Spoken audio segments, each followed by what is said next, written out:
All right. Hello, everyone. Welcome back. I'm glad to hear such energetic conversation, and clearly everybody was enjoying it as lunch as well too. Personally, one of my highlights, I'm still haunted by shouting out the pastor last year on stream. Got a good laugh. Yes, one quick announcement is the cash stamps and sticker packs being distributed by Steve Thurmond. Some people didn't pick up theirs at check-in for whatever reason, so if you have not seen one of them, which does include some nice free BCH sats and onboarding tools, then find Steve in the red shirt and grab yours. Yes. That's it, exactly. Okay, straight into it. Our next speaker describes himself as Be Curious. He is a NanoGPT director, I guess, founder, and a nano advocate. Everyone was very surprised to find out he was not actually a woman, but representing the Netherlands, we have Milan de Reede.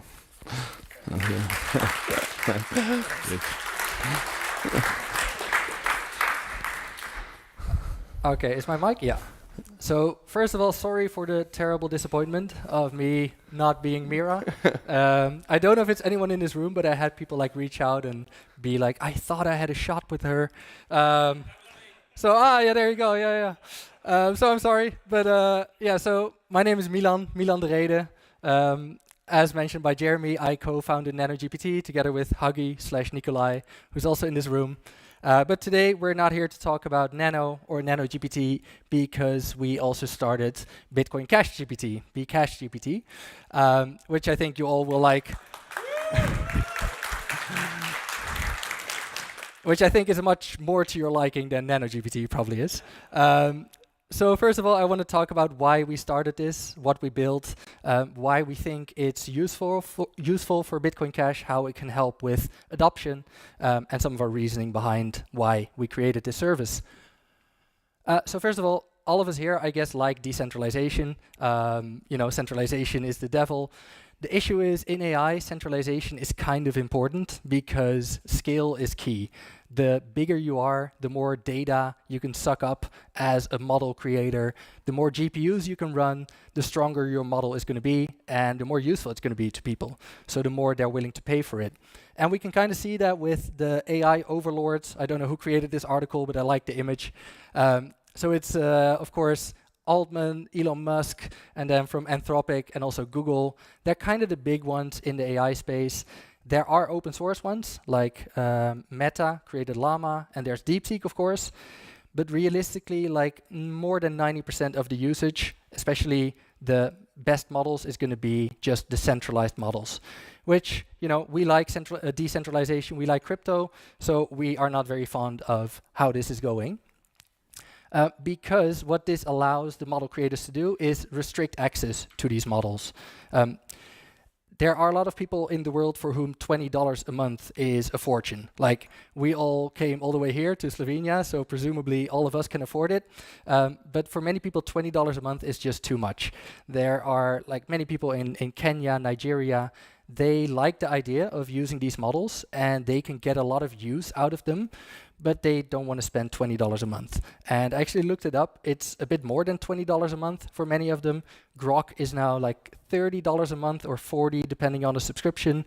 If you want the best OpenAI model, it's $200 a month. So it's completely impractical for a lot of people. Then second, you need to have a credit card to be able to get a subscription and use these best models that there are, which, only 16% of the world has a credit card.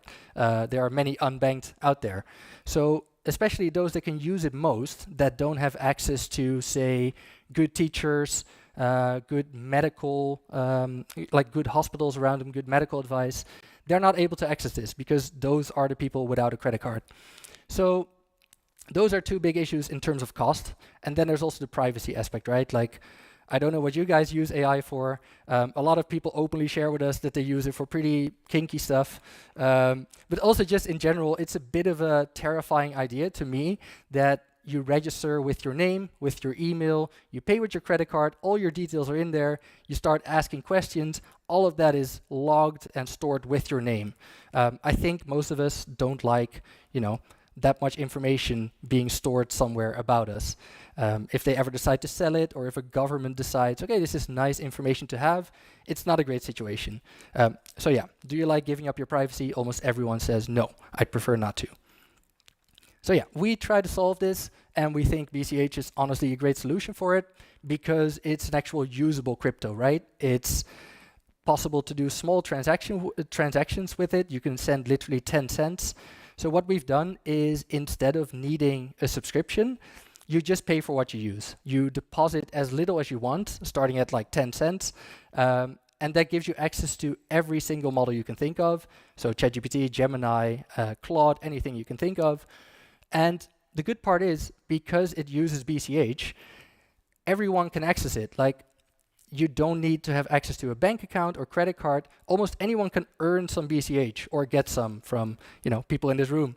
But it's far more accessible to everyone. It doesn't discriminate against people who don't have access to the traditional system. So this way, we make it available to everyone, and we make it uncensorable. Like, in certain countries, governments don't like people using certain models, and they can just say, cut them off. That's not possible if we don't even know where you come from, if we don't know who you are, we don't even know what currency you're paying in. We don't want your name, we don't want to do KYC, use Cash Fusion, it's all okay. We don't log anything, so people have actual privacy. Now, who's this for? I already mentioned, like, people in Kenya. It's actually my favorite story. This one guy was using it for medical advice. He said, I was a bit scared because I'm like, I don't know if I trust the models that much. But his alternative was literally a shaman in his village. So, he didn't have a credit card or anything to use these tools with, but he had an issue. He wanted to get an answer from the best AI out there. And this was the only way he could do it. So for those kind of people, this is a great solution. It's also, of course, for businesses. So many businesses have different things they do. You do programming, but you also do marketing, for which you want a model that's good at like creative writing or maybe creating images. So for that, it's nice. But what I mostly want to focus on now is also it being used by AI agents, because I think it's a growing market, AI. I think we're increasingly going to be handing off tasks that we don't want to do to AIs. And it would be nice if they could also use BCH. So what are AI agents? I think most here know. It's a more technical audience than I expected. In my hotel room, I have a thermostat that I just turned down because it was too warm. That is an AI agent, if you want to sell it very well. It takes in information and it makes a decision on decreasing the temperature. It's not what most of us think of when you say AI agent.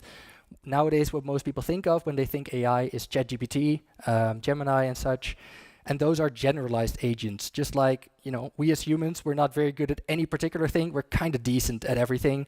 And that's the great thing about these new AIs. You can just talk to them in natural language, say, this is what I want you to do, or this is what I want your advice on, and it will give quite a decent answer. However, what we can do as humans is also pay for stuff, right? For a lot of stuff that you do in real life, you need to, pay to buy your groceries or to buy an article somewhere, like do your shopping. And these AIs don't have access to the traditional financial system because it's all, you need to show your ID and whatever. It's hard for them to do that. So I created a quick demo, and I say it's not me. It's actually an AI that created it because I'm not a great coder. Huggy, who's there, does most of the programming on our website. So let me just refresh this. Okay. So what we see here is, I have a pointer, that's nice. Essentially, we use 6 different AI models here just as a quick demo. So one AI model creates a prompt. I've essentially gone like, I'm giving a demo, can you create some pretty pictures? And it just creates a prompt, which is a neon-soaked cityscape, whatever. That's ChatGPT creating prompts. We then have another model that checks, like, are we sure this is a new prompt? Like, have the people not seen this already? Because it would be kind of boring if all of the pictures are exactly the same, right? So that's the second one, that's just sort of quality control. Then the prompt gets fed into an image creating model, HiDream in this case, which just creates a pretty picture. It's like not very practical for anything, but you can create pictures. And then many of these models also have vision. So just like we can take in text, we can also take in what we see.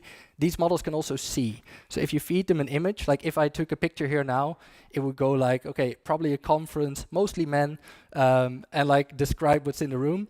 You can also do that with an image. So it describes what's in the image. We use Gemini, and then we feed that into yet another model to see if we get a sort of similar looking picture out of it, which I think it's a decent, similar looking picture. Now, yes, so I didn't have sound, sadly, otherwise we would have heard. What's happening in the background, I'll try and scroll up a bit so that we can see it better, is that we have another model which is tracking our balance, because every call that we do, we pay for it, right? And we were running out of balance, so it slowly goes down. Now, we gave one model access to our balance, checking the balance to see what is our current balance.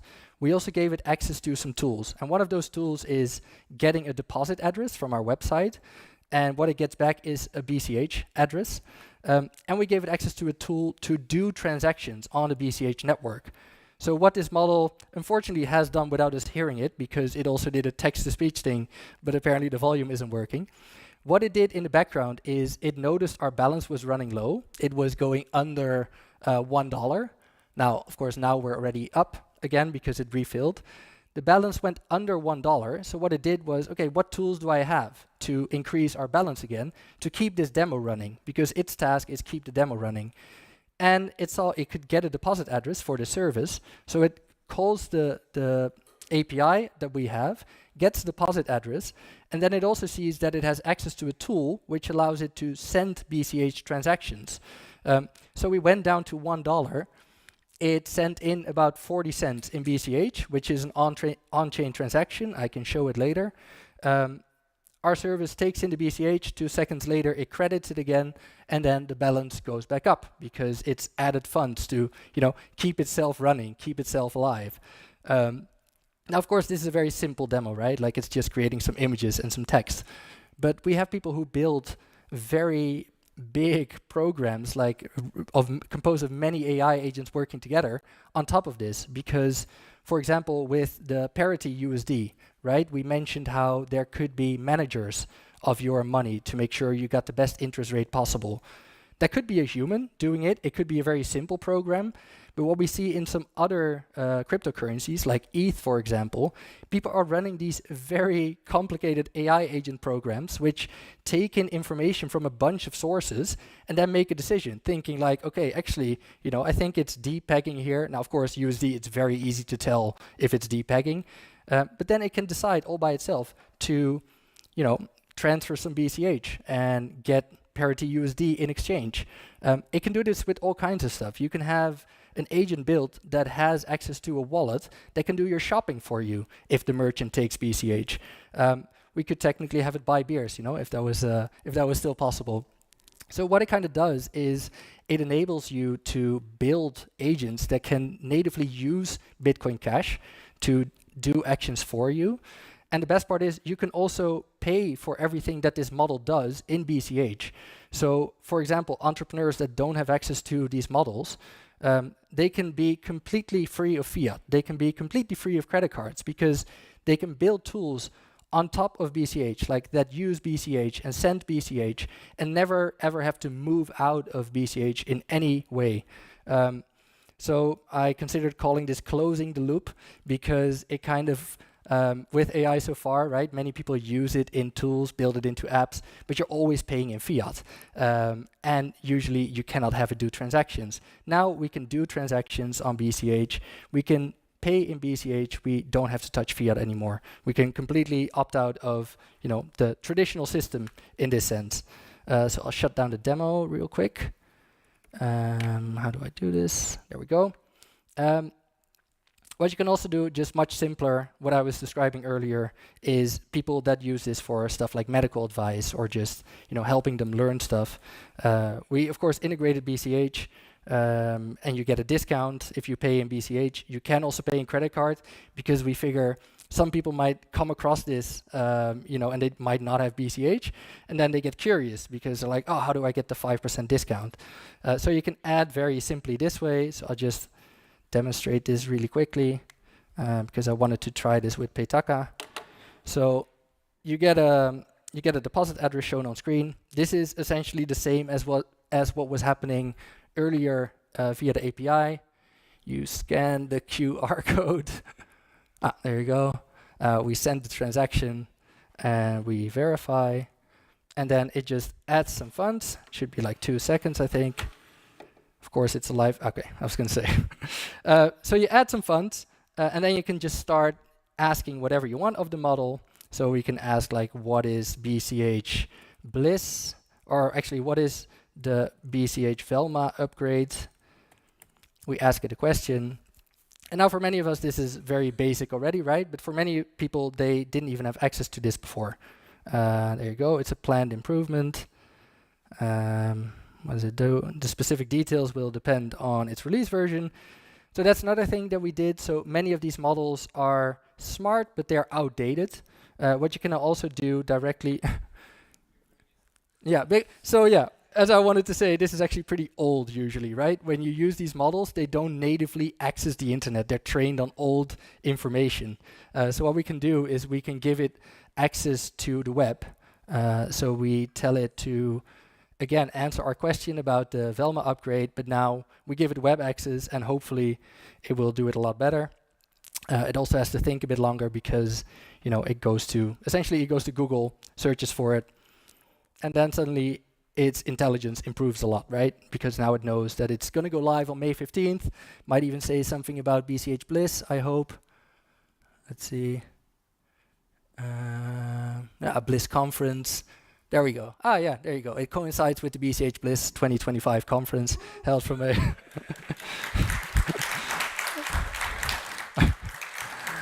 I'm very happy it added that in. You never know what they do with these models because it's not deterministic. It's just whatever they find.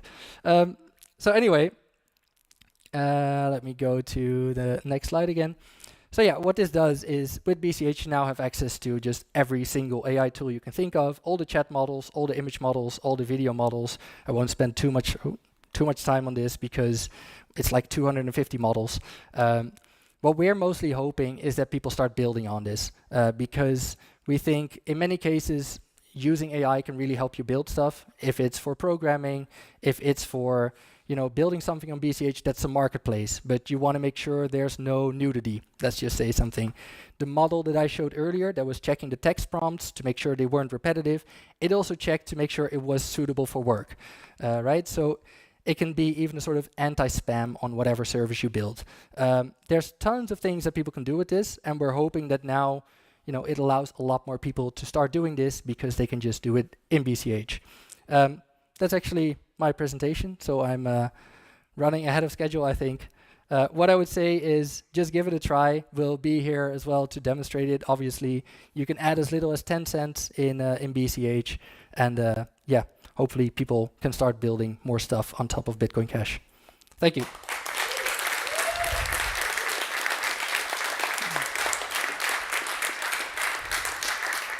All right, do we have any questions from the audience? Oh, a lot of questions.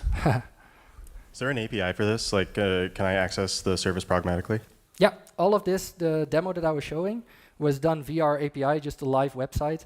If you go to the website and go to API, I'm still sharing my screen. If you go to the API, you can just create an API key. It uses the same balance as what you were using on web. So via the API, you can do chat, images, video, vision works via the API. You can even do the web stuff via API, get a deposit address, everything.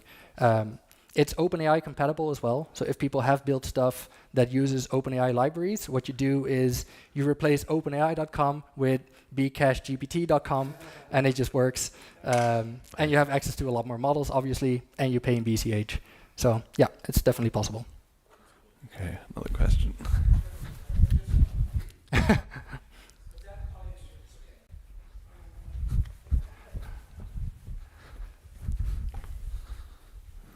I was just curious how you're monetizing this. Is it a per deposit a percentage or per query or transaction? How are you monetizing it? Yeah, so we just take a small cut on every. So we pay the different providers that we use, which is like 35 of them.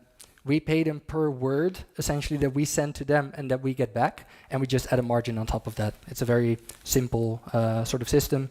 So the more it's used, the more we make. It's not like we get one subscription at every provider and then we spread that over a lot of people, because unfortunately it's not legal then. It would be a lot cheaper. But no, so we just pay for what we use and then we charge a small premium.